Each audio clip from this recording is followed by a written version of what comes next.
So this is the first time, I believe, that I'm doing this, but this is going to be at the end of each month. I'm going to be reviewing all the image books I read that month, all in one video.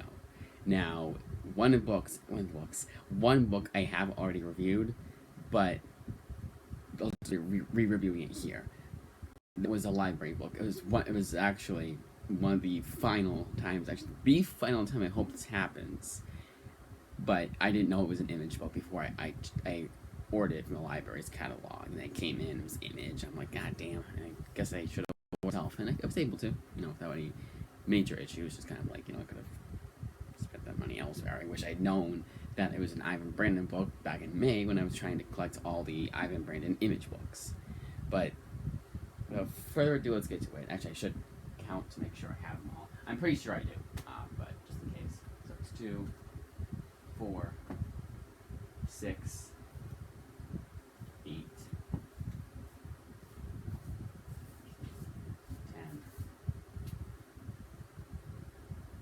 12, 14, 16. How's it 16? Huh. Or is it 14? I guess it was 14. That makes sense. 14 non-OGNs and 2 OGNs. I thought it was 14 in general. I thought it was 14 total. Alright, let's get into it. That's 16 different series, but some are like 3 volumes. So, but still, let's get into it. It's still 16 different books I gotta review. Gabriel Hardman Kinski. This one was one that the library had. I liked it so much I bought it myself, and I'm glad that I did this, because this is one of the most engaging comics that I've ever read.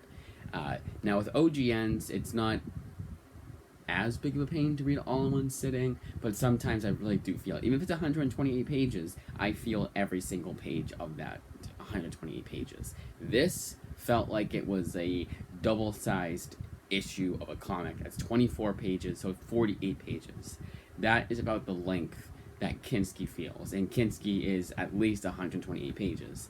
So that is already saying a lot, but also it's just, for a story that's about a boy, a man and his dog that he really wants because of reasons, and it's really damn good. Like, I don't even need too much of a reason for why he's so adamant of owning the dog, other than him having false, although one of the things is definitely, it does have some merit, but most of it is just him being, like, not crazy, but over-analyzing things. And it's definitely good for dog lovers, too. Like, I think because it's not too hard-hitting, it's not like, I don't think there's any animal abuse, actually, in the entire comic.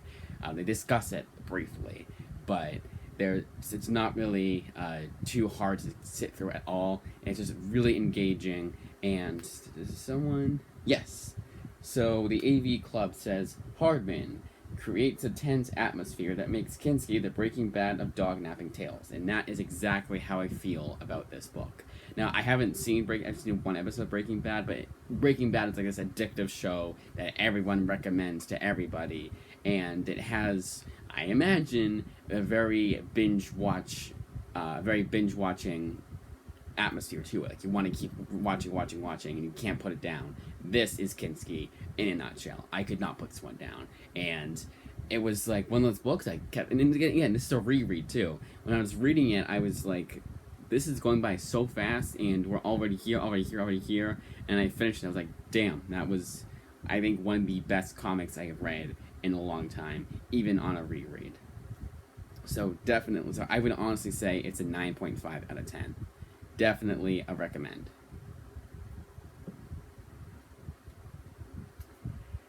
Next up, the funniest thing is, it's on Instagram, and I already reviewed Kinski, and I gotta remind myself, like, what have I reviewed and what haven't I reviewed. I wonder if I added it to my phone, because I'll add my notes after, reminding myself, like, what I have to review. And one of them I did, like Logan, I had Wolverine Logan, and I was like, I already reviewed that. Heathen Town. This is by Karina Sorobechko, but the artwork is done by Gabriel Hardman. They're a husband and wife team. That's why I mentioned it. And actually, no, what I should do is I should put the series that they did after this, so it's consistent. Now there is a. Yeah, I can do that. Doesn't really matter. I just want to keep them consistent. So if I'm reviewing if there's two series by the same author, they're back to back, regardless of whether or not. Oh, this is the size of this book. Nope. They. Yeah. Oh, this way. Doesn't matter, but. Alright. Heathen Town. This one was 80 pages long, and it was honestly one of those books that I think it needs to read twice to really understand what was going on. For the most part, it's pretty easy to follow, but there are certain elements that are added to this comic that in turn make it a bit not fast-paced, but like you kind of feel like you're missing something, but not in a sense where you're confused and annoyed confused. It's just like you understand enough. It's borderline Grant Morrison, like the way that Grant Morrison writes his comics. That's kind of how Heathen Town reads at times. But this is so damn good and so damn captivating, and one of those like mystery comics that you want to unravel all of the entire mystery, and it's just one of those books that may be a bit cliche here and there, like, you know, kind of a little predictable and kind of like, oh, it's one of those stories. You could make that argument, but it's so well written that I don't care that it's reminiscent of, even though I can't pinpoint, oh, they took elements from this movie or this TV show or even this comic series. It's still really captivating, and at the end of the day, like, I don't mind things being similar to other things unless it's a rip-off. But this one was 80 pages, and it felt like it was 40 pages. Again, like with Kinski. But yeah, there's no real downsides to it. It's really good. I definitely recommend it, and I think that Karina Swarbrichko and the same creative team needs to be behind a Swamp Thing revival, because they will knock it out of the park. And maybe Swamp Thing will be popular enough to have an ongoing that lasts a good amount of time, like it did back in the Vertigo days. Which, that's kind of weird. Like, why isn't there a Swamp Thing ongoing? From Black Label, by the way. I would not want it to be the main continuity where they have to censor everything. It should be, and always should be, a Black Label 17 and up book. Which I'm pretty sure they would always do. But this isn't. It's not completely Swamp Thing, but it has like that kind of horror element, and it takes place in the swamps. And the swamps, does it? Yeah, it does. Yeah, for the Everglades. Come on, I know it's. No, sorry, it's Graveyard, but it has like that gothic feel. I mean, I think the same thing from the same tone that Swamp Thing has. This also has. Yeah, it's more Graveyard than anything, but without giving too much away, it's kind of like. You could make the argument that it was swamps. You know what I mean. Right? If you've read the book, you know what I mean. But definitely I recommend. But that nice, it also has that really nice horror feel. Like you kind of read it late at night, or you read it especially before Halloween. I'm reading this again before Halloween, like hands down reading this before Halloween for a second time, and just it gets you into the spirit of Halloween. It has that like. I honestly would almost say the late night movie, you know, not necessarily, obviously not the TV movie where it's like dated and it's like, you know, over the top, but it's kind of has that like, guys, I'm saying like, it has that almost creep show feel to it, but takes itself more seriously than creep show would, in a good way. I would not want to be more leaning towards creep show than what it actually should be, or what it, you know, losing its identity, if you will. But definitely recommend, and I give this a 9.5 out of 10. Next up, so you would think, oh, they have an ongoing series that got canceled, or I wouldn't say canceled, but it didn't move past its 15th issue. So you would think 3 volumes of Invisible Republic by Gabriel Hardman and Karina Swarbrichko would be a match made in heaven. It is not. But this is one that I'm already willing to give a second chance to. I think I just went in with I just read Kinski and Heathen Town and remembering their immaculate run on Planet of the Apes. I just had all of that expectations, and it was a bit too much for their slower paced Invisible Republic. This is very slow paced. Probably I've everything I've read by them too. So I've read Green Lantern Earth 1, both volumes, Planet of the Apes, and then the 2 I just showed you. So 4 series. So the 5th one I've read by them, I guess I just assumed it would have the same pace as the 4 I read before. It did not. It was 2 volumes. I hope I didn't include 2 volumes in the series. No, I did not. Because we had 2 volumes of Green Lantern Earth 1, series Earth 1, Green Lantern, Planet of the Apes, and then 2 I just reviewed. So Kinski and Heathen Town. So yeah, it's 4. Okay, 4 total. But yeah, anyways, so I guess I just expected it to have a faster pace. But even then, even knowing that, okay, it doesn't have a faster pace and getting in that mindset, it's just all over the place. And I don't even think it's you really need to pay attention to this series. It's just kind of they didn't know what was going on. It's almost like it could, again, it's one of those comics that you could have issue 15 take place before issue 1. There's some things that I did, okay, this is this character, this is that character, this is where they were issue 14, so they are at issue 15. I definitely remember that. It wasn't completely all over the place. But I would say issue 12 and issue 11 could be flip-flopped. Maybe issue 8 and issue 9. After a while, it does start to really make sense. I did start to get a feel for what was going on. But there were still elements in those issues that I was like, what is this, So let's say issue 6 and issue 7. Issue 6 and issue 7 could be flip-flopped, and I would be none the wiser. And that's me paying attention. I pay attention to the comic, like, really pay attention to the comic, because I was losing the plot a little. I was like, well, maybe I just wasn't in the right mindset. But no, that wasn't the case. It was just all over the place, and I give this an unfortunate 6 out of 10. Now, so at the end of the year, I'll be reviewing every single Image book I read that year. Of course, in my PC. So Invincible you will not see unless I get down to reading the first compendium. But all the ones in my PC that I have read, I'll be reviewing at the end of the year. And books like this and Gasolina that I wasn't too crazy about, I'll be giving a second chance to. Not in December. I'll try to do it like maybe once, like this I'll reread in, well, this I probably will read in December, since I want to do it next month. But I'll probably do August I'll do Gasolina, and then maybe September I'll do Invincible Republic again. But all around a 6 out of 10, and it's a disappointment. This is a disappointment. But I hesitate to give it a 5 out of 10. So let's say 5.5. How about that? Let's say that. 5.5 out of 10, a major disappointment.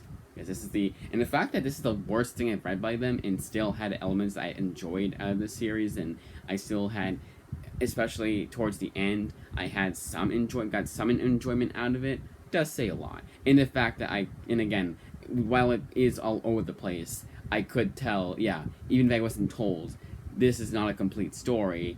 It must got canceled after 15 issues or whatever however the hell happened. But I would still be able to tell him it's not a complete story, unfortunately. But 3 volumes of Invisible Republic. Now, I still do recommend you buy this. At the end of the day, so if you're gonna get Kinski and Heathen Town, you might as well get this series. You can probably find for $5 a pop at your local comic book shops.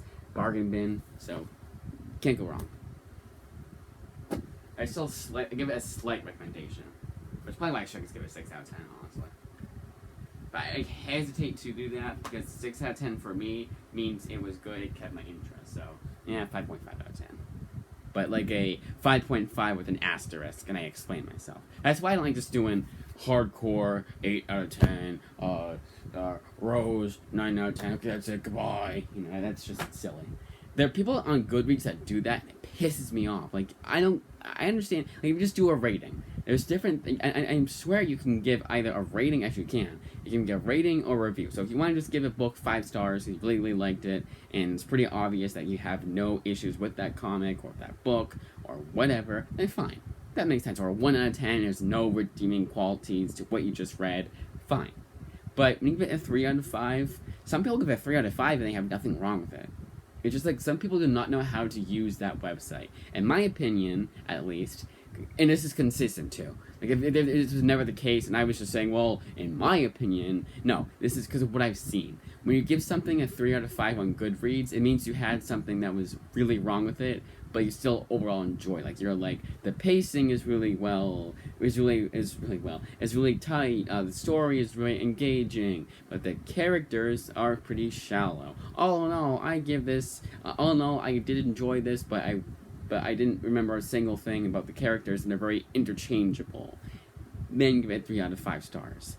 And then 4 out of 5 stars is usually, to be fair, like some people give it 4 out of 5 stars and hell, nothing wrong with it, so it should be a 5 out of 5 stars. But even then, it's also the way that 5-star reviews are just, in my opinion, the most annoying thing in general, because it's so tight. You know, out of 10, like, when I give something a 6 out of 10, and then I give something else a 7 out of 10, that usually means it's above average, you know, and then 6 is average. And then 8 is great, 9 is really great, and 10 is perfect. 3 out of 5 is the 6 out of 10 for me. No, honestly, a 5 out of 10, but then when it's 4 stars, now it's 6 and 7 and an 8 and a 9 out of 10, and it's like too tight. Way too tight for me. That's why I like, on sites like that, I like giving an actual review. And I have a YouTube channel. I love reviewing comics, so obviously, at the end of the day, I'm going to, instead of just giving a score, I'm going to explain myself. And I get that some people don't want to explain themselves, and that's fine. But they literally will just say in their review, 3.5 stars. Okay, so can you say anything? Oh, no, you're gone, okay. Alright, cool. Anyways, tangent over, moving on. Hardcore Volumes 1 and 2. The action movie in a comic. Like, straight up. No exaggeration. This is an action movie in comic book format. And this is a great example of why I like graphic novels so much. In that you can get like the same action-packed feeling. Yeah, okay, you're not going to hear it. You know, action movies, a lot of the appeal is, especially with the surround sound system, hearing the explosions like they're actually there. The car chases feel like it's so loud, it's a vibration in the entire room. So it's like, you know, you're really there, you're literally in the action. Literally a front row seat to the action of the movie when you're watching it. I get that. But this is honestly, like, not one of the closest. And that's like a very wide range. But one of the closest things going to get to having an actual action movie. Now, this is definitely a sci-fi, ridiculous, off-the-walls kind of movie. Not Sharknado bad, but kind of like you watch this on TV, and it's a TV movie, and you're glad you didn't pay you didn't pay too much to watch this. It's a Netflix, straight to DVD, streaming movie, but it's really good for what it is. And I think this comic knew what it was, and it had fun with it. Now, there are some bits, I think there are some bits where the pacing is like kind of halted, but for the most part, this is really action-packed, really investing. But Volume 2... So, Volume 1 is written by Andy Diggle, and Volume 2, because it was created by Robert Kirkman for pilot season, but got picked up for a series, I guess they didn't really care who wrote each miniseries. So, Volume 1 is written by Andy Diggle, but Volume 2, even though it takes place right after Volume 1, as Volume 2s will do, it's still written by Brandon Thomas. But this is definitely a lot more nonsensical than even Volume 1 was. And it's one of those books I think I have to reread to understand exactly what I read, you know? I obviously can understand most of it, but it's just like, I feel like they throw things to the wall and see what sticks. It's fine. I don't mind that.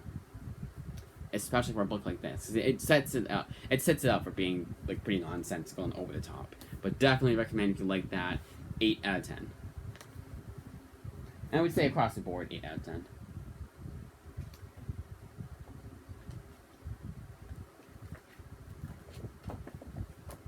Rose by Meredith Finch. Now, this is a book I gave a second chance to because I already felt that after Volume 1. Because Volume 1, when I first read it, I was kind of like, this is the same Meredith Finch that wrote that top-notch, almost perfect, near perfect Wonder Woman run. You know, so it came after Brian Azzarello's run, from New New 52 Wonder Woman. We had Brian Azzarello, and then after that was Meredith Finch's run on Wonder Woman. And if you've been here long enough, or you've been on my Instagram, you already know that Brian Azzarello's Wonder Woman is by far one of my favorite comic runs of all time. Like, not on the character, just in general, one of my favorite comic runs of all time.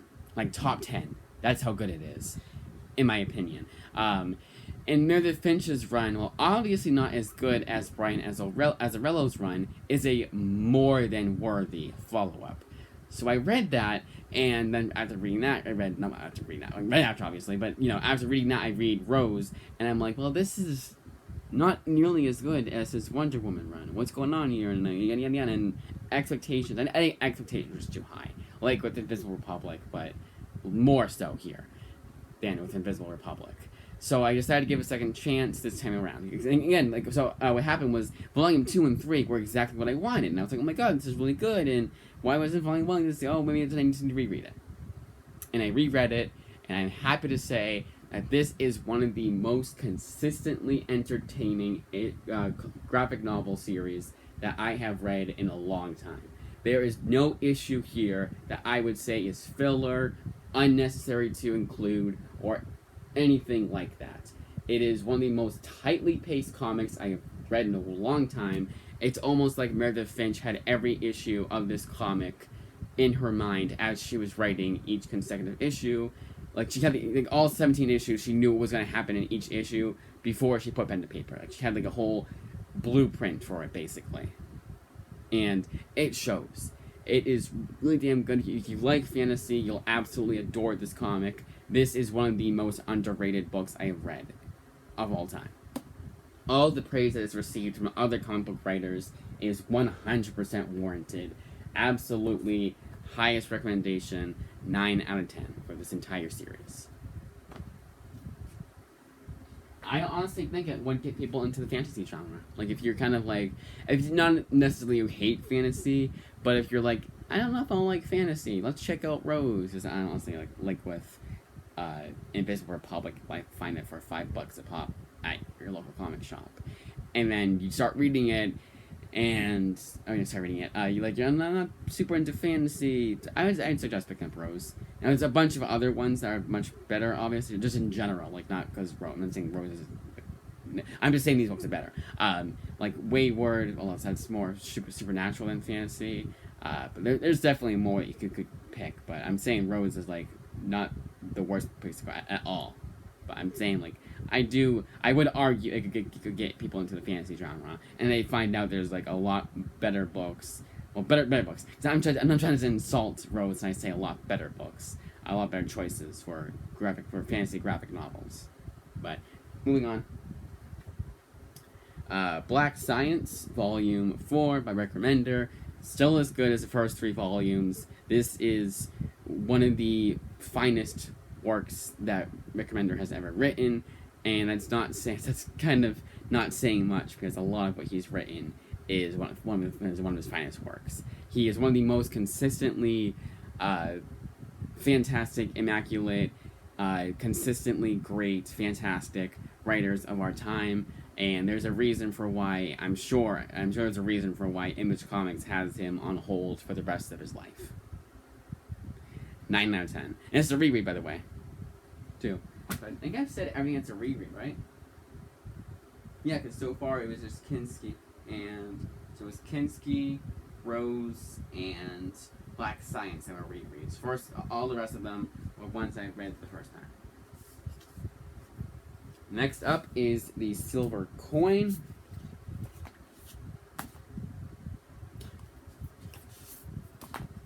Okay. Silver Coin, all 3 volumes. Now, without giving too much away, this is clearly supposed to be a 15-issue maxi series / limited series. I really should say limited series. It sounds a lot better than maxi series. Maxi series, those of you who don't know, it has to be 10 or more issues to be included as a maxi series. So moving on, so this limited series is pretty consistently good. Now, I'm going to review each story because each issue. I'm going to review each issue by itself, Not give it out of 10 score. Overall, I would give this a 8.5 out of 10. Did I not give Rose one? No, I did. I said 9 out of 10. Phew. But overall, I give this an 8 out of 10. It's a recommendation. It is one of the few, I don't want to say few, but anthology comics in general kind of have a bad track record for being too short. Especially if you're even if you're a 200-page graphic novel with 16 stories in those 200 pages, even then, sometimes you will definitely be, at least with a few stories, it'll definitely have that this should have been more than 16 pages. You can't tell a story in 16 pages, and this is a great example. Give these two stories as proof. And come on, what's the English word? The English class language arts word. Like when you essay, persuasion. And it's the best way to persuade your argument and give evidence. There is the word. Give evidence to your argument that anthology comics are probably not as big, unless you're creep show. They're not really that great, and with track record, yada yada yada, all that. And I completely understand, and for the most part agree. But Silver Coin is one of those anthology horror comics that knows how to tell its story in the length of time that it has, and it does that pretty damn well. Now, some of them, I will admit, I did want more, but for the most part, it was just because how good the stories were. Like, I like to see mini-series expanding this concept, is what I'm trying to say, of these different stories. But what I got, it was still satisfying enough, regardless. So, Chip Zdarsky's honestly, Chip Zdarsky's story in Silver Coin was the weakest. Like, easily the weakest out of all of them. It was just kind of standard and honestly kind of boring. Not like I was glad glad it was done and I was like, super bored by anything of that. It was like really tedious and chore to get through. No, it was just kind of standard, kind of standard fare, and not the best start to the series. I could see why some people would drop the series after issue 1, especially because it was written by such a great writer, Chip Zdarsky. Then you had Kelly Thompson. Like, wait, Kelly Thompson was later on. I got her confused with Stephanie Phillips, which I think is going to be hugely humorous, very humorous to those of you who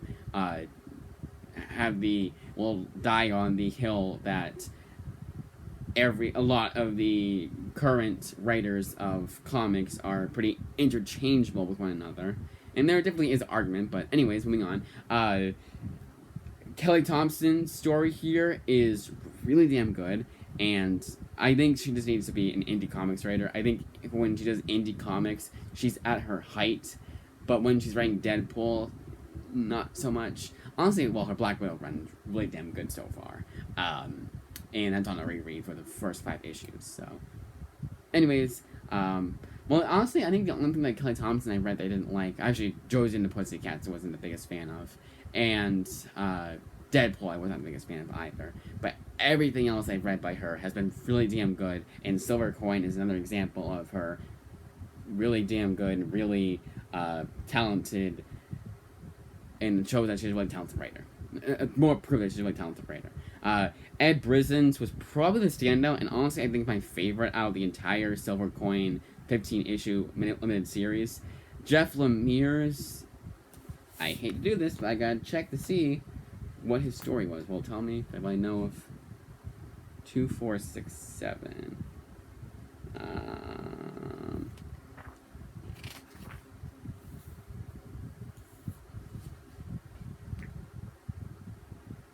Oh, yes, I remember that one. It was like a future tale. That was weird. The Jeff Lemire one was weird. Pretty weak, but not super weak.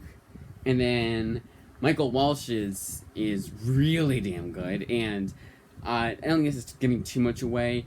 It does seem, because he has 3 stories in here, so 1 per volume, and you can tell why it was made that way. And quite honestly, well, I'm kind of like, did that need to be done that way, it does make sense at the end of the day. But it's just kind of one of those things, like, yeah, kind of, I'm sure all the other writers were like, oh, Michael Walsh has 3, you only get 1.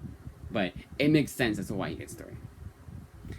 Honestly, it kind of, I wonder if it was Michael Walsh's initial idea, and then he hired all these writers to write stories. It makes more sense if you've read it. But anyways, without going to spoiler territory, let's move on.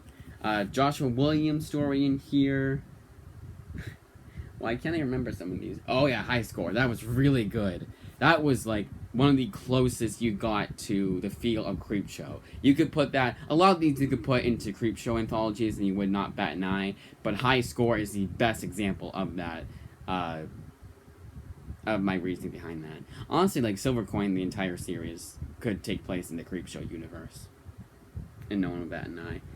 Ron V's was really good, and that's Ron V. Ron V. I do not like him as a writer. Not like hate him as a writer, but I just have been very disappointed by almost everything I've read by him.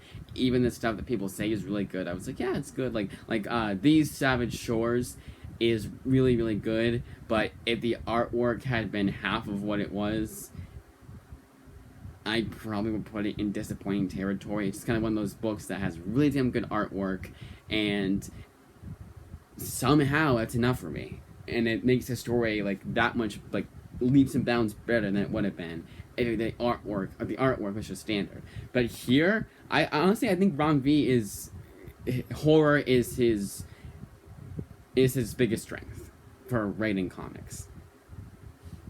Through like 100%. Matthew Rosenberg's story was super confusing. I kind of understood what they were going for, but then they it was weird.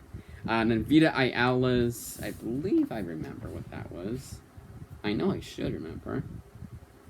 But oh yeah, Vita Ayala's was really good too, which is surprising, I know. And then Michael Walsh is consistently good. Like all 3 stories Michael Walsh did were just as good as the last, and just really damn good.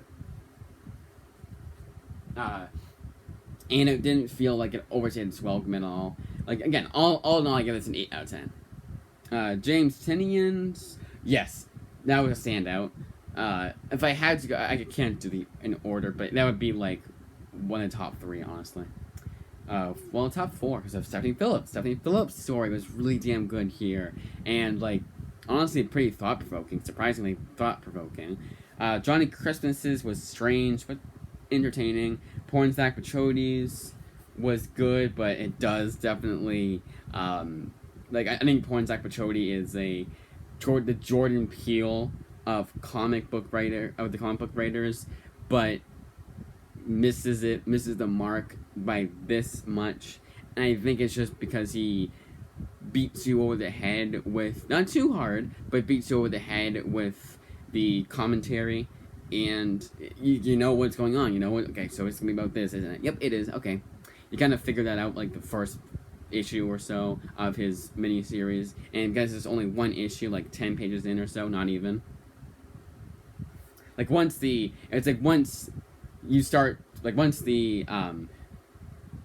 everything is like starting to set up, you're like, okay, I see where you're going with this, and 9 times out of 10, yeah, and then they beat you over the head with it, which is kind of insulting, borderline insulting. It's no Infidel, that's what I'm trying to say.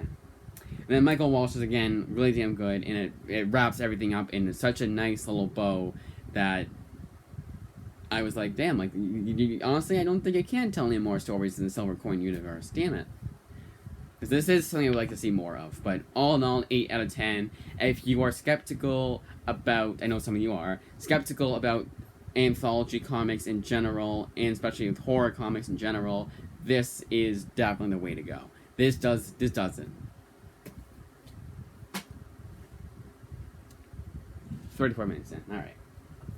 Gang Lords of Chinatown. Now, I said when I reviewed that, when I was going over my comic haul, because this is one I bought this month, as you guys can tell, I was the same before, I said this was very reminiscent of the early 2000s. I just said Marvel in general, but that was because kind of what I would pick up the most of, and just kind of, that was the way that I did it. But it really has that early 2000s Marvel feel for when they were trying to captivate the audience that Runaways got, but also trying to tell their own story kind of thing. But it reminded me of those early 2000s kind of almost in like borderline indie comics from Marvel.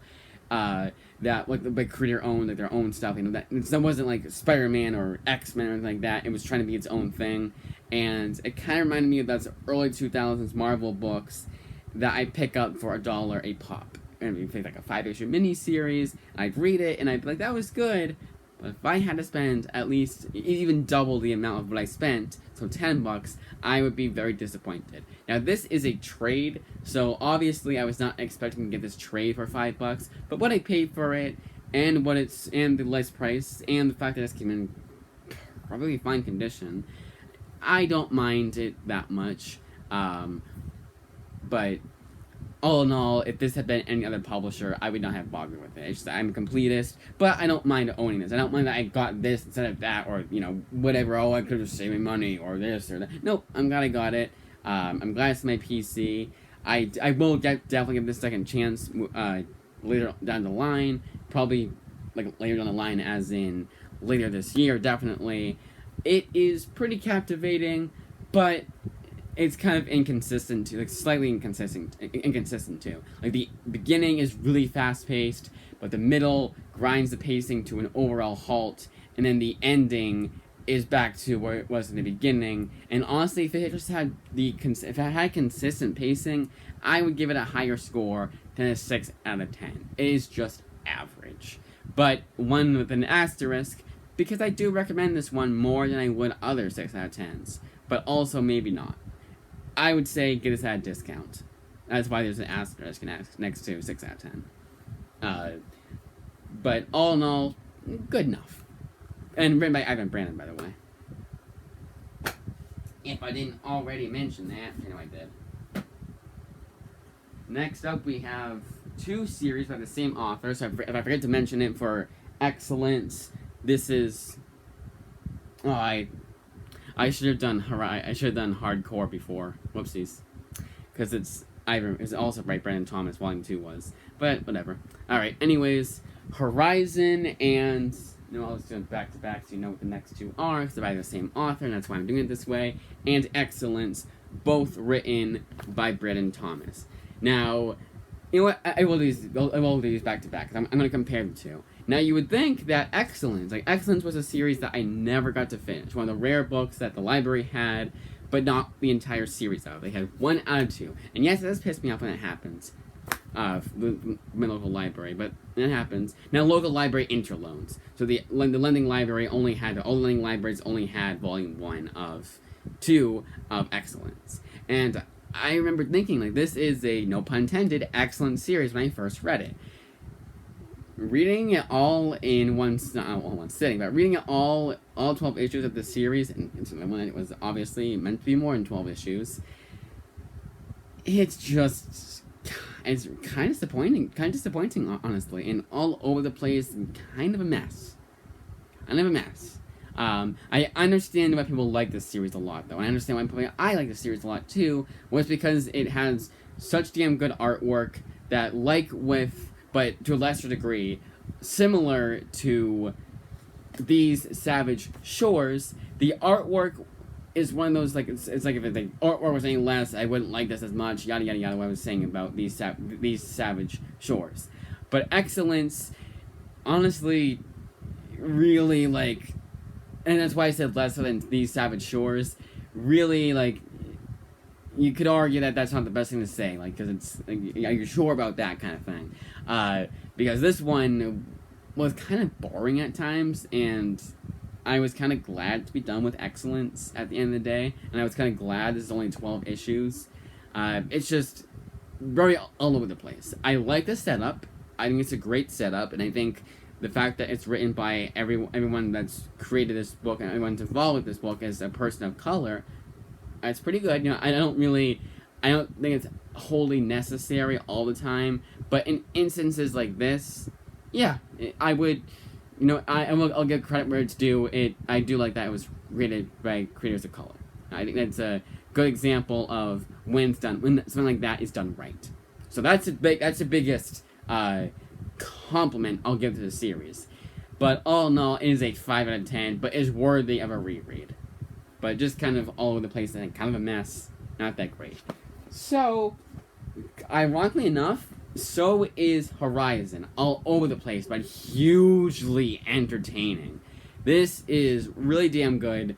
It is like, I don't understand what's going on, but I still love it to death, to pieces. It is just like consistently entertaining, consistently paced. It is really damn good and gets an 8 out of 10.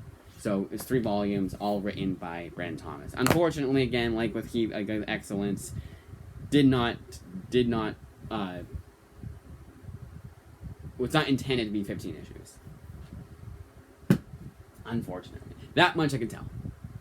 But yeah, and then just like in the sci-fi genre in general, if you're tired of the sci-fi genre, I feel like Horizon will give you that same, remind you why the sci-fi genre is so good and why you like the sci-fi genre. For fans of the sci-fi genre, obviously, it's just not going to win anybody over who doesn't like sci-fi, but it's still really damn good. But just don't expect for it to make much sense. It is kind of all over the place, like with Excellence, but here it is, the pacing is really damn consistent. I think Excellence kind of like, I don't know, but we'll see with Excellence. Ghosted by Joshua Williamson. Average, 6 out of 10, 6.5 out of 10.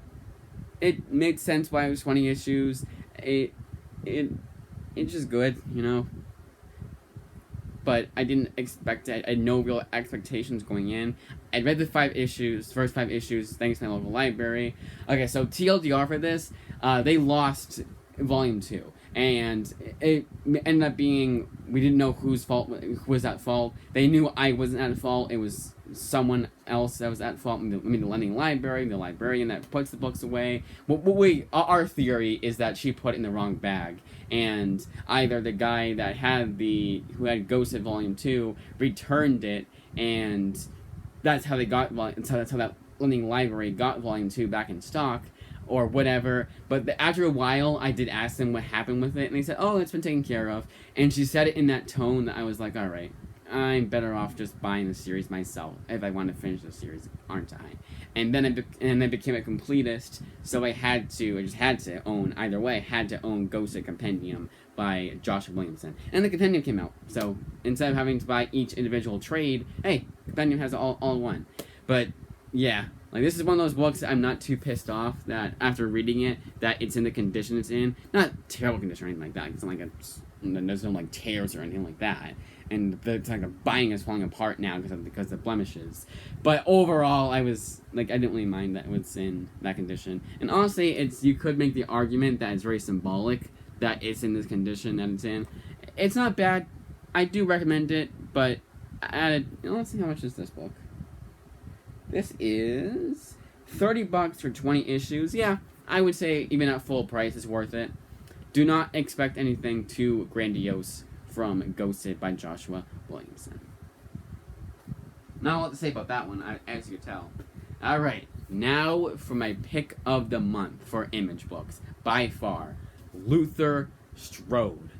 My God, did this blow me out of the water. It just exceeded all my expectations, had no real expectations going in. It exceeded every last one, and Justin Jordan is now a household name for me. 100%, and this is the only thing I read by him, other than his Call of Duty comic, and Spread. But Spread was also really good. It was also by Image. But definitely worth your time, 100%, 9.5 out of 10. I hesitate to say 10 out of 10, because is it top 10 material?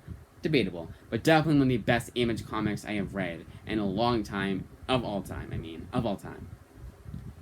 100% worth the price tag. Sometimes I don't think I can say any more than when I say about books.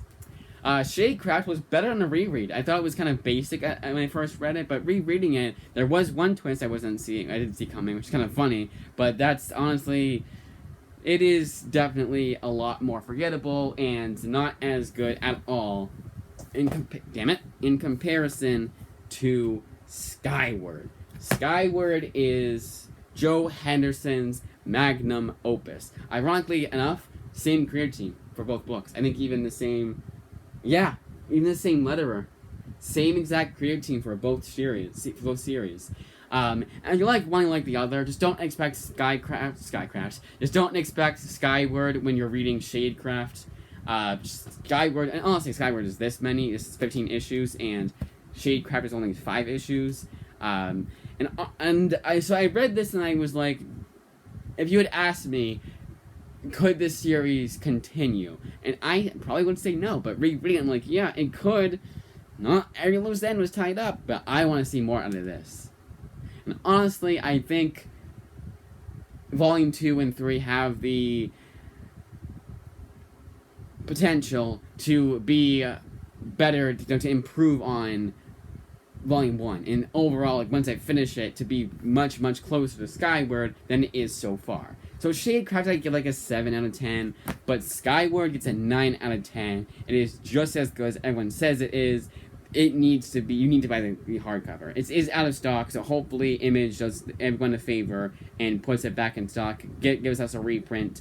It is really damn good. That damn good. I've read this several times over. It's the first time reading in hardcovers. I finally get to read that epilogue. It's 2 pages, but one of the best Image comics, one of the best indie comics I've read, and it is a compliment to indie comics, and is the reason for why indie comics are so popular nowadays, and in general. It's a reason for why they've stood the test of time, why they have evolved to where they are now, and why we need indie comics should never go away. And this is why I love indie comics so much. If you want to know why I'm so crazy about Image, why I'm so crazy about indie comics, read Skyward, you will know what I'm talking about, and Lucas Stroke too. But that, as they say... Oh, sorry. I said 9 out of 10. That, as they say, is that. I think you guys have plenty of recommendations for next comic pickups. That, as I say, is that.